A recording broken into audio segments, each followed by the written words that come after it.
खामोश वाकयात में नए आने वाले दोस्तों से गुजारिश है कि चैनल को जरूर सब्सक्राइब करें और बेल आइकन पर जरूर क्लिक करें ताकि हर नई आने वाली वीडियो का नोटिफिकेशन आपको बर वक्त मिल सके। तो चलते हैं आज के एपिसोड की जानिब। सारी रात वो अपने बाबा को देखता रहा था। अगर वो इस बात को सोचता कि मुर्तजा ने उसे सारी जिंदगी धोखे में रखा तो शायद वो आगे न बढ़ पाता।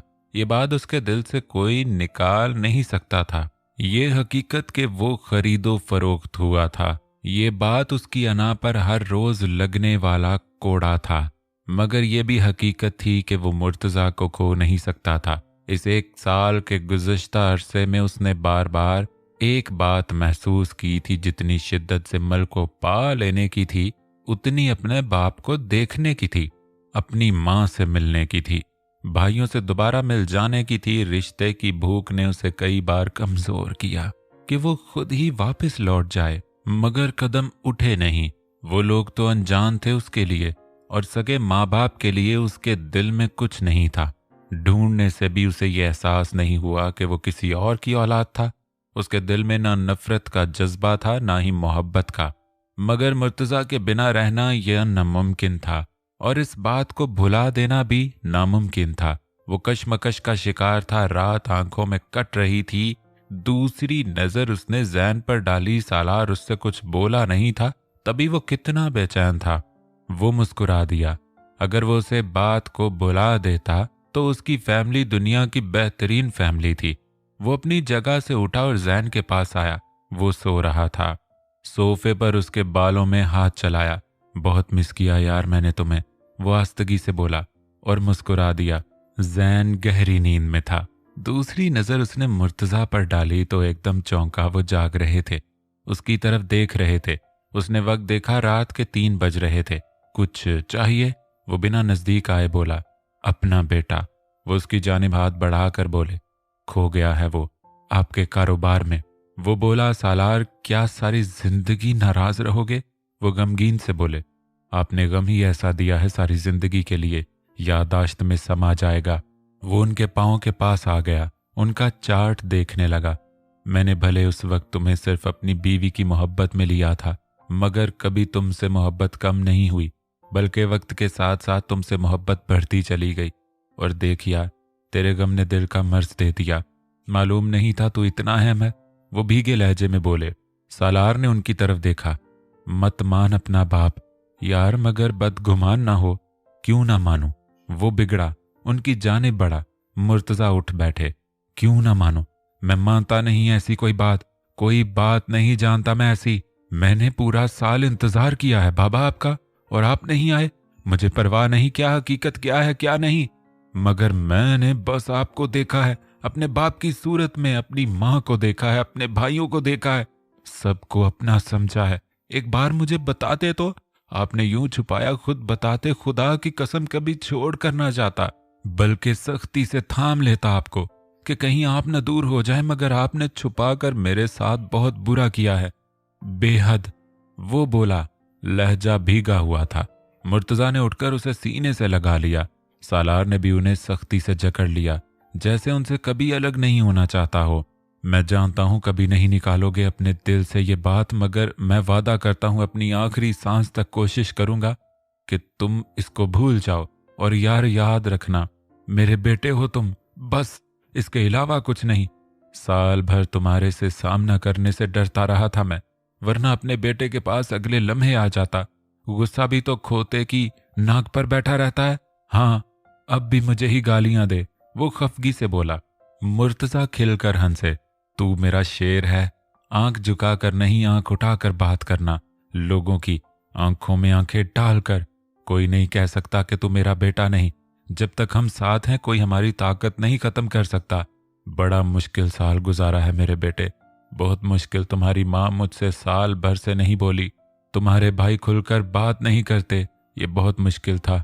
तू मेरे साथ है ना, तो मुझे किसी का डर नहीं। वो उसका चेहरा थाम कर बोले। सालार सर हिला गया। सुर्ख आंखें मुर्तजा ने उसकी साफ की। सालार, मुर्तजा, और बस। उन्होंने जैसे जताया। सालार ने गहरा सांस भरा और सर हिला दिया। वो एक फर्मा बरदार बच्चे की तरह उनकी बातें मान रहा था। शायद वो चाहता था कि कोई उसे संभाल के उसे काबू करे, उसे हुक्म दे। और 1 साल ने उसे इतना थका दिया था कि वो मान रहा था सब। हाँ, दिल अब भी उसी जगह पर था, मगर अगर खड़ा रहता तो बहुत कुछ खो देता।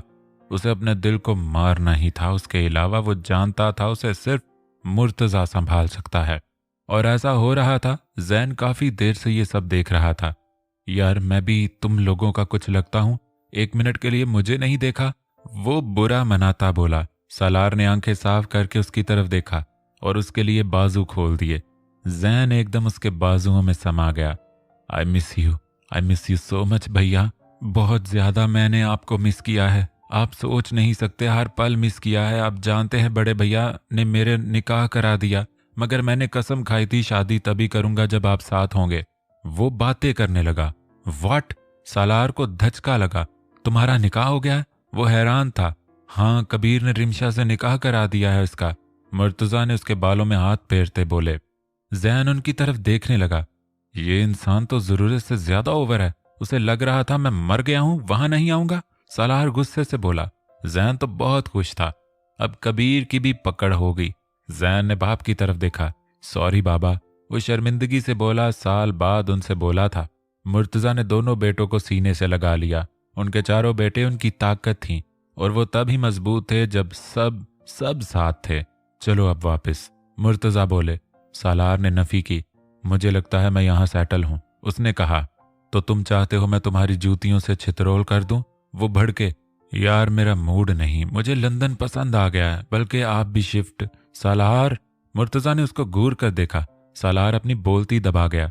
अच्छा यार, ठीक है, मगर मेरा कंसर्ट है उसके बाद, और मैं चाहता हूं मेरे लंदन के आखिरी कंसर्ट में मेरी सारी फैमिली हो। वो जोश से बोला। ये अच्छा है भैया, जरा हम भी लंदन की खुलकर हवा खा लेंगे। जैन एक्साइटेड हुआ। यार, तुम्हारी शादी ही यहां करते हैं, कसम से ऐसा मस्त। मैं सुन रहा हूं। मुर्तजा ने घूरा। तो आपको क्या मना है लड़कियों से बातें करना? वो आंख दबाकर बोला। मुझे लगा शायद तुम कुछ सुधर जाओ। सालार, मुर्तजा साहब कभी नहीं सुधरेगा। ओल्ड मैन, आपके लिए भी मेरे पास A1 गर्ल्स। सालार, वो गुस्से से भड़के। मदीहा तो पहले ही नाराज थी, ऊपर से ये खोता हद ही थी उस पर भी।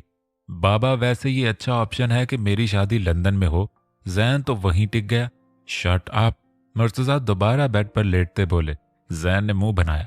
सालार ने आंख मारी जैसे कह रहा हो तुम तो रिलैक्स रहो, मैं देख लूंगा। जैन तो एकदम खुश हो गया। दूसरी तरफ मुर्तजा ने सालार की तरफ देखा। ये कब तक मरासियों वाला काम करना है तुमने? वो बोले।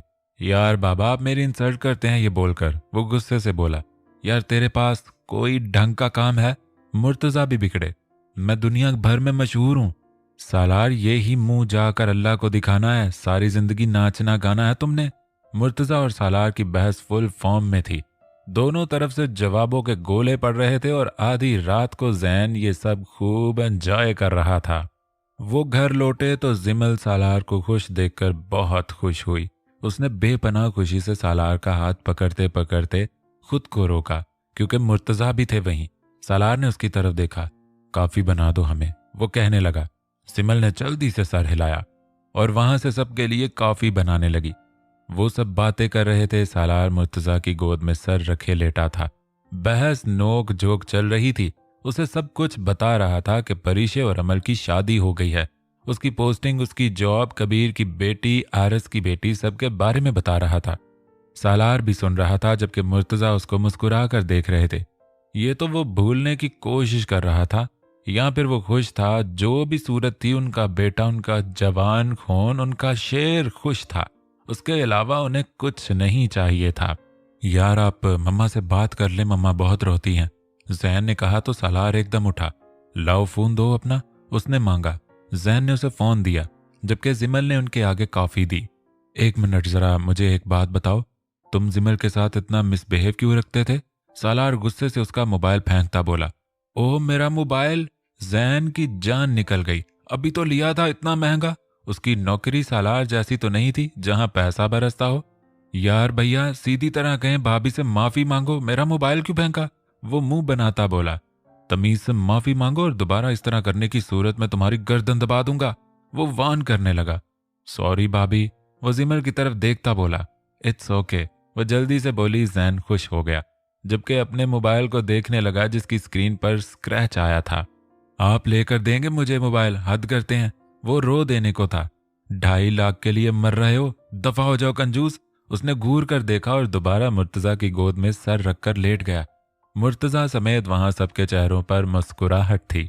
रात भर जागने के बायस वो थक कर कमरे में आया तो जिमल भी जल्दी से भागकर उसके पीछे आई, क्योंकि जैन और मुर्तजा भी रेस्ट करने चले गए थे, जबकि सारी फैमिली सालार के लंदन में आखिरी कंसर्ट पर यहां आ रही थी और सबको जैन ने बुलाया था, सालार ने नहीं।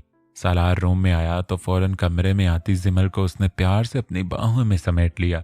जल्दी जल्दी मुझे सब बताएं, वो उसकी शर्ट के बटन से खेलती बोली। उसकी कुर्बत से जरा शर्म सी भी आई। कुछ नहीं। सालार उसे लिए बेड पर आ गया। ऐसा कैसे? खास नहीं, बताएं मुझे। बाबा ने क्या कहा? आप खुश हैं ना अब? वो पूछने लगी, जबकि सालार लेट गया और जिमल को भी साथ लेटा लिया। वो बिना कुछ कहे जिमल की गर्दन में चेहरा छुपा गया। भीने भीने बालों की खुशबू उसे सुकून दे रही थी। सालार, जिमल ने एहतजाज किया। वो उससे नहीं बोल रहा था। जी मेरी जान। वो उसके गाल को छूता बोला। बाबा ने क्या कहा? वो कुछ घबरा कर बोली, उसकी खुमार आलूदा नजरें जिमल पर जो अटक गई थी। कुछ खास नहीं कहा। वो फिर से वही जवाब देने लगा। फिर आप? जिमल कंफ्यूज हुई। मुझे मेरा बाप चाहिए थे जिमल, मैं उन्हें खो नहीं सकता। हाँ, ये बात मेरे दिल से निकल नहीं सकती, मगर मैं उन्हें खो नहीं सकता। अपने रिश्तों को नहीं खोना चाहता, उसने कहा। आंखों में उदासी आ गई। आपके दिल से अल्लाह निकाल देगा ये सारी बातें। आप खुश रहा करें सालार। वो उसका चेहरा थामती बोली, और आज पहली बार उसकी आंखों को छू कर उसने सालार का दिल वाकई खुश किया था। सालार मुस्कुराहट दबा गया, जबकि वो शर्माने लगी। ये अच्छा था। जवाबी कार्रवाई जरा टफ हो गई। वो मानी खेजी से आंखों को जुम्बश देने लगा। जिमल ने दांतों में फिर से लब दबा लिया, जबकि सालार ने अपने अंगूठे से उसके दांतों से निकाला और चाहत से उसको छू लिया। जिमल ने उसकी गर्दन में बाजू हायल कर लिया। लम्हे सिरकने लगे, जैसे चारों जानिब फूल से बिखरने लगे। वो चाहत से उसे दीवाना बना रहा था, वो उसे हल्कान सा कर रहा था। सालार का जहन जैसे बरसों बाद सुकून में आया था और जिमल मुस्कुरा दी। आज उसकी कुर्बत में वो अजब फसू महसूस कर रही थी। मुझे बेटा चाहिए, वो अचानक उसकी आंखों में देखता बोला। जिमल पल दो पल में सुर्ख हुई। कबीर और आरस की बेटियों का जीना हराम कर देने वाले 2 बेटे। उसने आंख दबाई। मुझे यकीन है अब जैसे फजूल दिमाग ही होंगे, अगर बेटे हुए तो। वो मुस्कुराहट रोकती बोली, अच्छा तो मेरा फजूल दिमाग है, बताता हूं तुम्हें ऐसी की तैसी तुम्हारी जुबान जो पटापट चल रही है। वो बोला और अचानक ही हमला आवर हुआ। जिमल खिलखिला कर हंस दी।